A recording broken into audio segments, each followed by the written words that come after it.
अब आपको वीतरागता की अनुभूति करना चाहिए। जब तक भोजन नहीं बना तब तक अशोक भैया सामग्री संग्रहित करना चाहिए, नहीं बना बनाना चाहिए। अब बन चुका है तो देखना चाहिए कि वेदन करना चाहिए। जो भोजन तैयार हो चुका है, निर्मित हो चुका है, उसका सेवन करना चाहिए कि उसको देखते रहना चाहिए।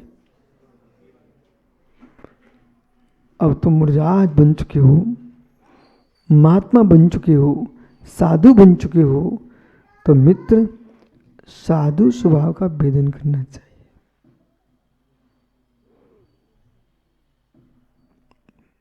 बोले अंतर क्या रहेगा? अंतर ये रहेगा डॉक्टर साहब, अंतर ये रहेगा,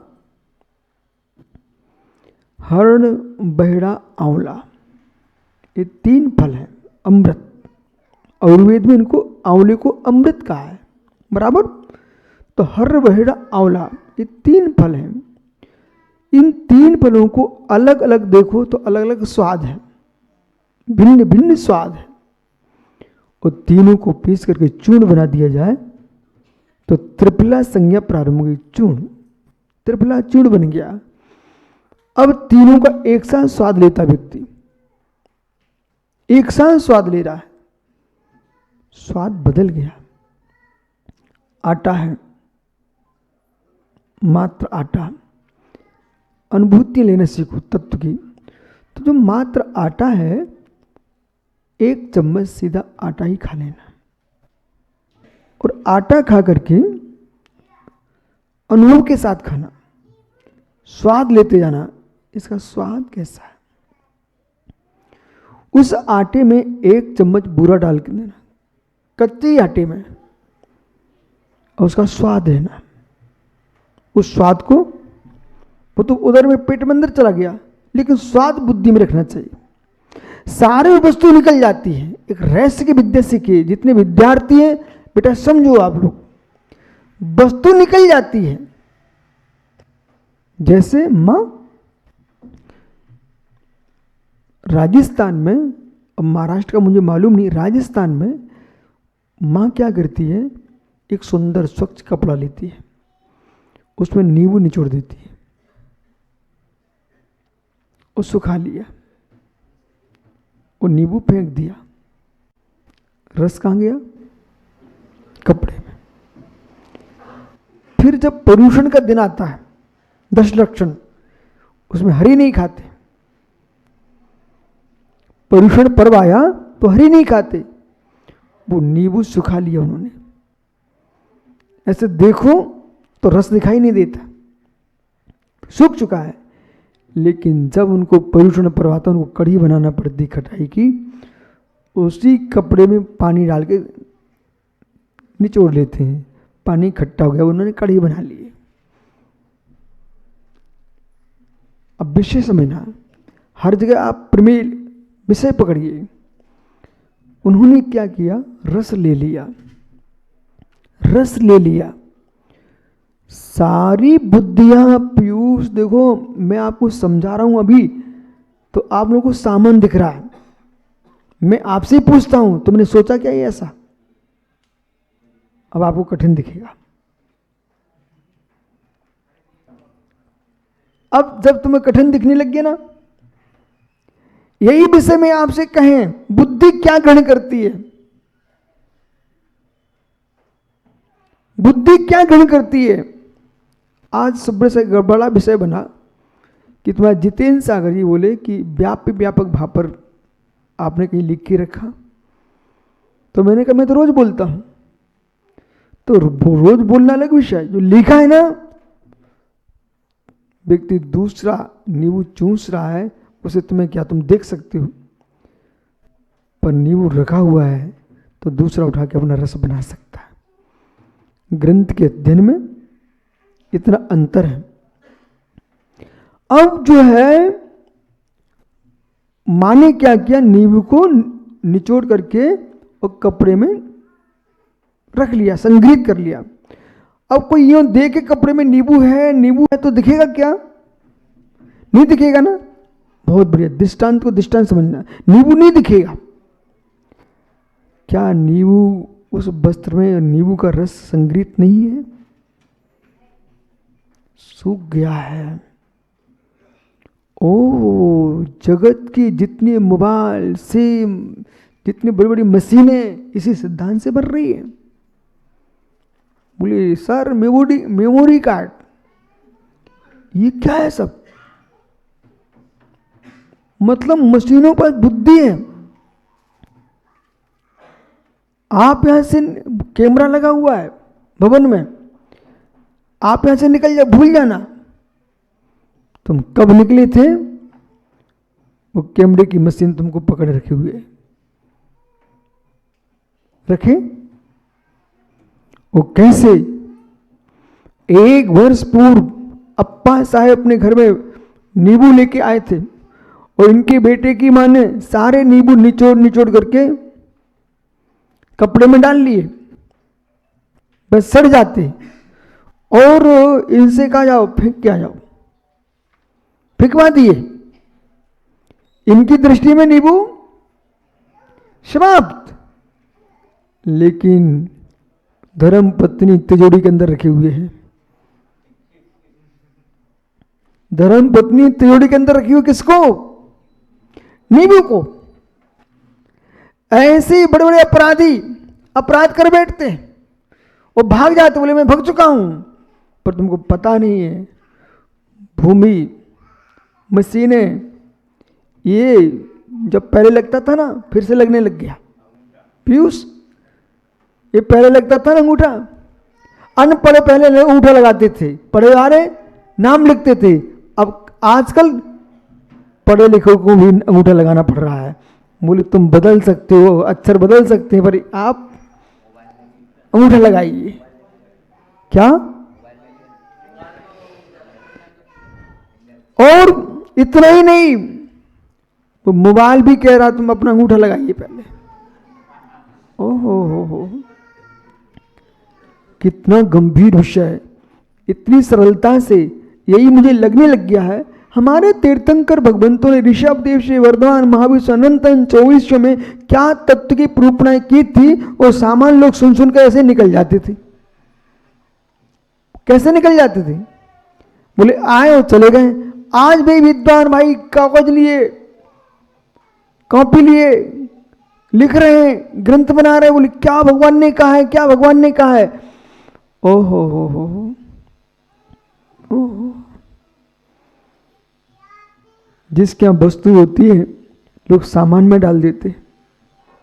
एक दिन हमने कहा कि नादिनी के मठ में हाथी है, तो ये जिनेश्वर जी सागर भाई कहीं भी खड़ा कर देते हैं, और नादिनी लोग रोज देखते रहते हैं। इनको सामान्य है। ये हाथी कोई दूसरे गांव में जाए तो भीड़ बच्चों की जुड़ जाए, बोले हाथी आया, बोले हाथी आया, बोले हाथी। बोले क्यों? उनके हाथी था नहीं। आज इनको जरा सा थोड़ा सा काम पड़ता है, हाथी खड़ा कर लेते। अन्यथा कहीं बाहर से मंगाना पड़ता, 1 लाख रुपए देना पड़ते 1 घंटे की। ओहो हो, समझिए ना। इसी प्रकार से जब गज था तुम्हारे पास तो गज की कीमत नहीं थी। जिन गज हमारे पास थे तब लोग समझ नहीं पाए और वे गज चले गए, तो आज तुम निहार रहे हो। ओह कुंजर, मुनि कुंजर। समय सार जी में दिगंबर मुनि के लिए, जो मुनि तत्व ज्ञान से पूर्ण है, अध्यात्म विद्या में तल्लीन है, ऐसे शुद्ध उपयोगी मुनि को अमृत स्वामी ने आत्मख्याति टीका में मुनि कुंजर कहा है। मतलब मुनियों में हाथी, गज श्रेष्ठ मुनि कुंजर। कुंजर का अर्थ होता है हाथी, करीब। मुनि कुंजर। मां, नींबू कहां है? कपड़े में। अप्पा साहब क्या सोच रहे हैं? नींबू गया, नींबू गया। बुद्धि का यही काम है, बुद्धि का यही काम है, प्रज्ञा का यही कार्य है कि छिलके फेंक दिया जाता है और रस कपड़े में निहित है, सुरक्षित है, ऐसे प्रमेय बाहर चला जाता है, बाहर की वस्तु निकल जाती है, लेकिन बुद्धि उसको सुरक्षित रखती है।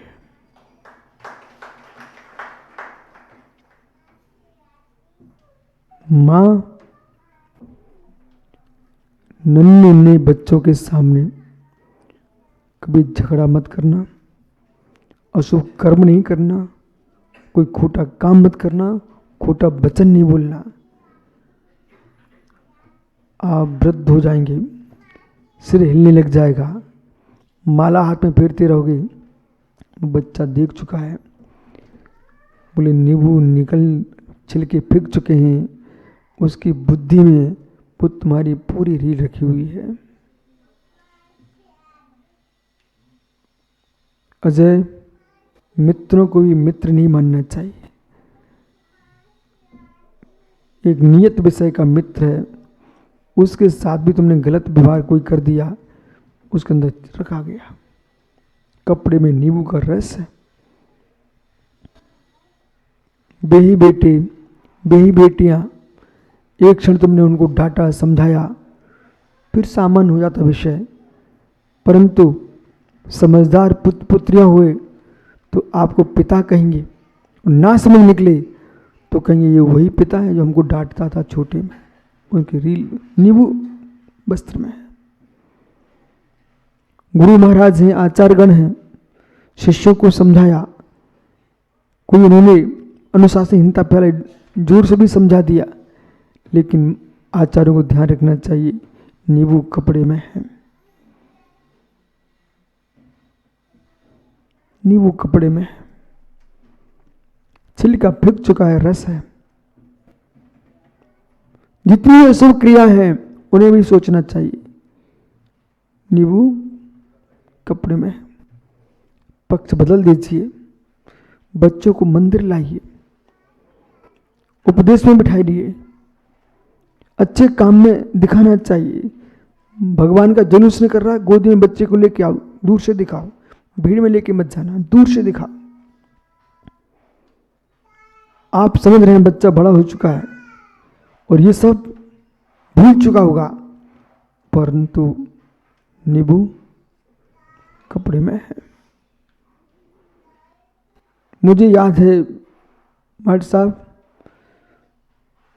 एक बार आचार्य सुमति सागर महाराज जी भिंड पधारे, उन्होंने पंचकर्म कराया।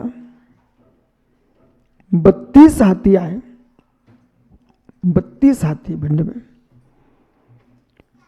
और पंडित शेखरचंद जी भिंड थे। एक हाथी की बोली लगा दे, फिर कहें देखता हूं, लोग और जगह बड़ी हमारे पास एक और है, सब 32 हाथी निकाले। और जब भगवान का जन्म कल्याणक महोत्सव पर, भगवान के जन्म महोत्सव पर आकाश से, विमान से पुष्प वृष्टि हो रही थी, गुब्बारे छूटे जा रहे थे, हम लोग छोटे छोटे नन्हे से बच्चे थे, पर नींबू कपड़े में है, वो सब मुझे दिखाई दे रहा है कि वहाँ पर नसिया पर हम सब बच्चे फूंकना उठा रहे थे, गुब्बारे उठा रहे थे, ऊपर से गिर रहे थे। आचार्य महाराज स्वाध्याय कर रहे थे, सब दिखाई दे रहा है, लेकिन लोग मुझे क्या देख रहे होंगे, बच्चे खेल रहे हैं। मैं आपसे पूछे लेता हूं कि आपने इसमें मठ में कितने भट्टारक देखे, कितने मुरादों को देखा। यहाँ पर ऐसे भी लोग होंगे जिन्होंने आचार्य शांति सागर, महावीर कीर्ति, आदि सागर, इन सब को देखा होगा। नींबू कपड़े में है।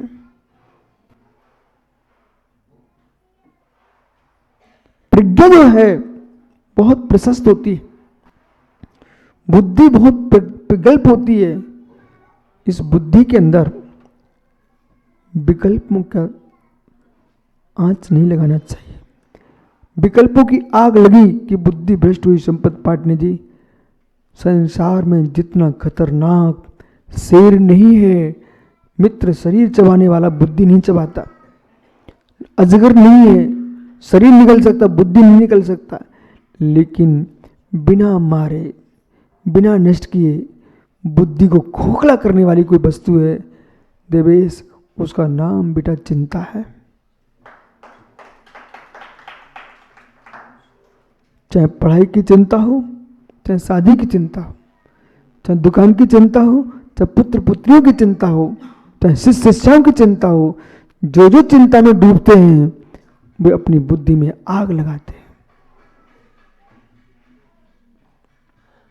एक माँ ने वो नींबू कपड़े में निचोड़ के रखा, कोई अभागा बच्चा गया उठा लाया, उसने कपड़े को आग पर रख दिया, क्षण मात्र में सब समाप्त हो गया। ऐसी आपकी भाषा बोलता हूं।